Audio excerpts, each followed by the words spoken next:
qui est important de rappeler, David l'a déjà dit un peu, c'est qu'une activité physique adaptée, c'est un soin. C'est une approche thérapeutique donc, qui comporte une activité physique spécifique en lien quand même avec l'état de santé de la personne, qui tient compte des aptitudes, mais aussi des besoins de la personne. L'objectif étant l'amélioration de son état de santé, mais y compris sur le plan psychiatrique. C'est important de le dire, c'est notre cœur de métier. Et sur ce plan-là, il y a aujourd'hui, depuis pas mal de décennies quand même déjà, beaucoup d'études qui montrent vraiment de façon précise la plus-value thérapeutique liée à l'activité physique adaptée en psychiatrie.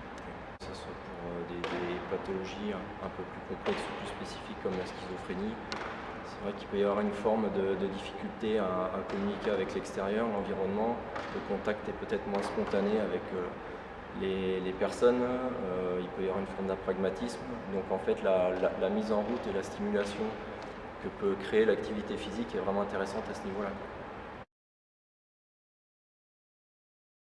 L'activité physique adaptée s'adresse à des patients, des usagers, à une population de personnes qui déjà ont une activité réduite en général et qui présentent souvent des troubles métaboliques, ce qu'on appelle aussi une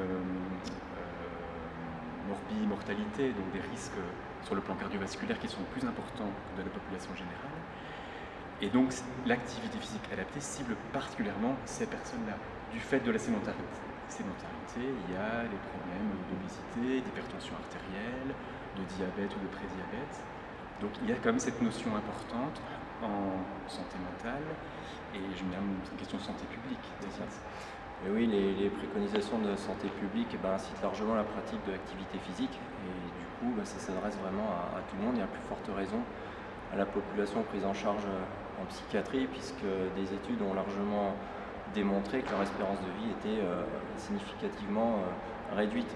Donc dans le cas d'une hospitalisation, on peut dire qu'il est vraiment important, voire nécessaire de proposer de l'activité physique. Sachant que les traitements médicamenteux aussi comptent parmi les facteurs qui peuvent amener certains troubles métaboliques, donc il faut en tenir compte aussi.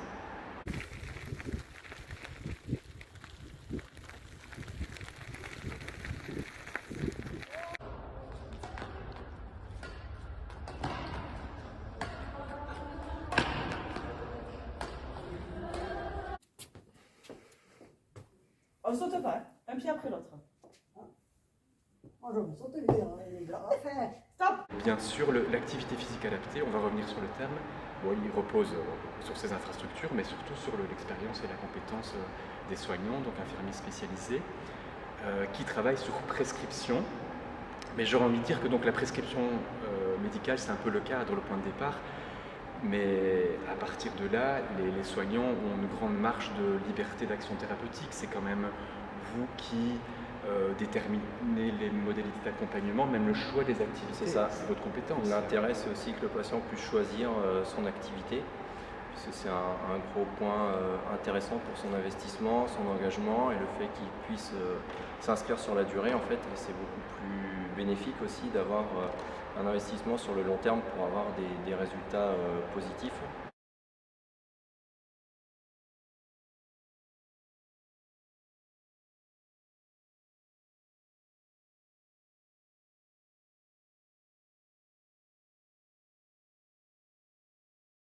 On a la chance de pouvoir proposer beaucoup d'activités pour les prises en charge et on bénéficie d'une infrastructure intéressante et on peut proposer vraiment une grande diversité d'activités qui peut correspondre au maximum au profil de patients et aux prises en charge spécifiques.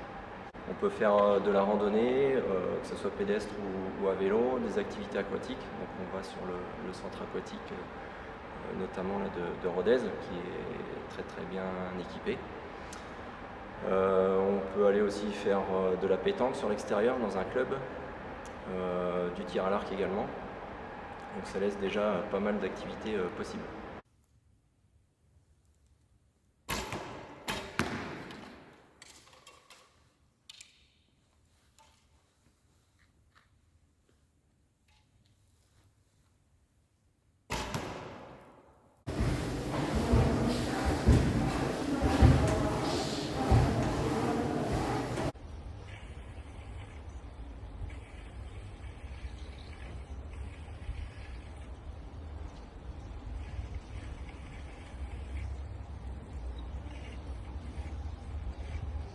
donc c'est toujours modulable. Soit on propose plus ou moins d'activités en fonction de l'état du moment aussi du patient et en fonction de ses choix et de son évolution aussi. Alors ça peut être une activité spécifique seulement dans la semaine et ça peut aller jusqu'à 4 ou 5 fois si on propose différents types d'activités en intra comme en extra-hospitalier. Donc ça évidemment, ça dépend particulièrement du profil de patient et du type de prise en charge. Ce qui est intéressant, c'est qu'on peut vraiment tout faire en fait.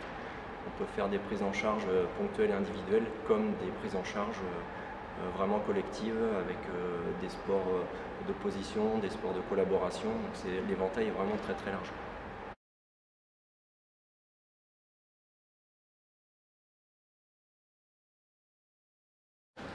Bonjour, je m'appelle Sacha, j'ai 51 ans, on ne dirait pas comme ça parce que je suis jeune. Pourquoi? Parce que le sport m'a justement permis de garder une certaine forme. Et voilà, donc je fais le sport à Sainte-Marie depuis 20 ans. C'est ici que j'ai appris à faire du ping-pong. Et maintenant je suis assez performant puisque je dois me confronter avec mes profs de sport. Avec le plus souvent avec qui je joue. Voyez-vous, le sport, c'est quelque chose d'essentiel dans la vie pour se développer, pour sortir un peu de haine. Il y a un salle de sport où on peut taper, les pitons, on peut mettre de la force.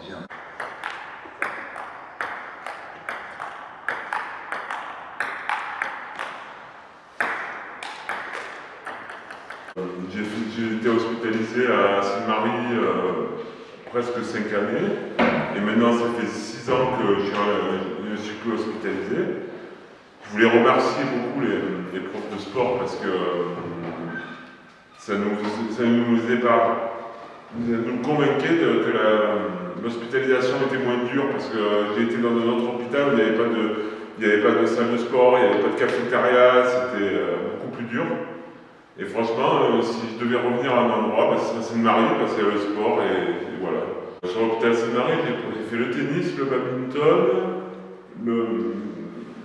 le ping-pong et les vélos et tout ça, mais il n'y avait pas autant de machines parce que là, il y a cette machine qui est nouvelle et je vois que ça a bien évolué depuis que je suis pas allé, il n'y avait pas autant de matériel.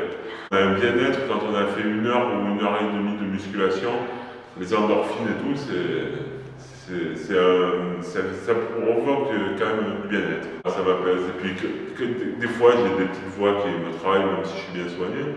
Et dès que je vais au sport, il n'y a plus rien. Je suis concentré dans le sport et voilà.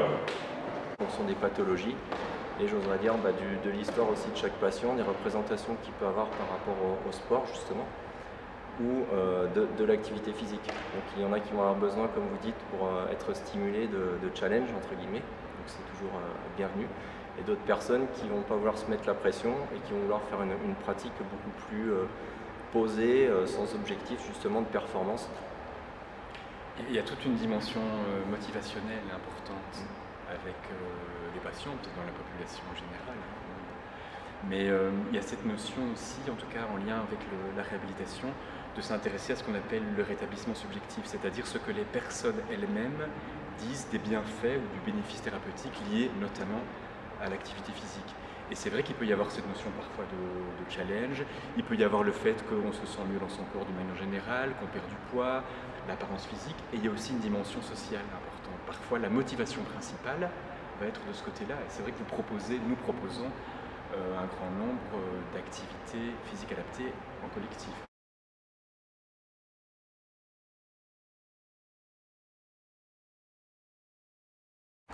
Oui, alors dans le cadre de réunions cliniques, l'intéressant c'est de regrouper différents intervenants.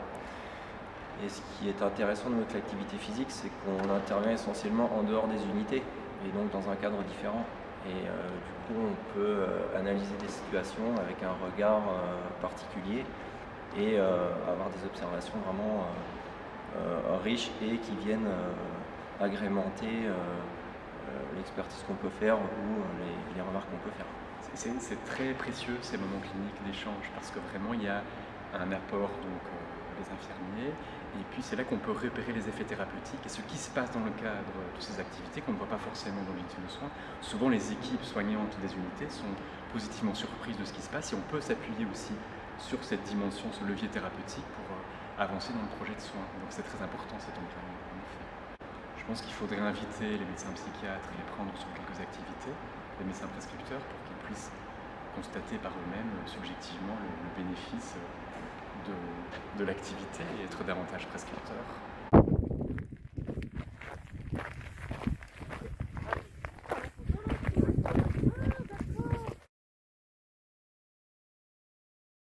J'ai lu ça tout récemment, David. Est-ce que tu connais le facteur prédictif principal de la promotion de l'activité physique par un soignant? Coupé. En fait, c'est le niveau personnel de l'activité physique du soignant. C'est-à-dire que on se place là de l'autre côté du stéthoscope, on va dire, si on a une axe tu as toi évidemment, mais si on a quand même déjà en tant que soignant conscience du bénéfice de la pratique physique, c'est là qu'on commence aussi à promouvoir davantage l'activité physique pour nos patients. Je trouvais ça intéressant en fait comme étude. Bon, je vous présente Marion, prof de sport, qui fut mon infirmière préférée à l'USR du service où je me trouvais, et qui, grâce à sa ténacité et son dynamisme, a pu incorporer le circuit de sport, qui lui ravit, je pense. Non? Très bien, ça me ravit très bien. Elle est très douée, elle fait de la musculation, elle fait du ping-pong, elle fait du badminton, elle fait du tennis. Elle ferait du foot, je ferais du foot, non? Je fais de tout, je suis multisport. Multisport. Multi-activité. Bon, et elle le met à notre fille et on la remercie. Voilà. On essaie de partager le plus de moments, un Un peu de challenge. On parle un peu de nos vies aussi, ça fait partie de... Elle fait partie de ma vie, quoi. On échange sur nos situations, Voilà. Oui. on se donne des conseils, On donne des conseils, oui. extra-sportifs. C'est vrai, c'est pas que le sport aussi c'est partager aussi des moments Ouais. où on peut échanger, on fait des petits entretiens, Voilà. ils sont plutôt informés. C'est du soin. Voilà, c'est du souhait, c'est thérapeutique, hein. Ça. On échange.